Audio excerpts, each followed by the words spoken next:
hoću da se zahvalim ministru poljoprivrede Republike Srpske, gospodinu Pašaliću, naravno njegovim saradnicima na današnjoj poseti.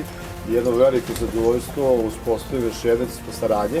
Generalno, saradnje uspostavljeno pre nekoliko godina i potpisivanjem sporazuma od strane Sekretarijata za poljoprivredu i Ministarstva poljoprivrede Republike Srpske.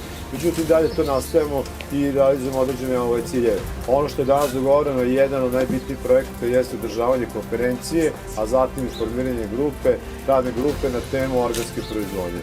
Organska proizvodnja u ovom trenutku je veoma bitna i smatramo da će to biti jedna veoma interesantna tema, ali verovatno jedan odličan vid saradnje između Ministarstva poljoprivrede Republike Srpske, a s druge strane Pokrajinskog sekretarijata za poljoprivredu.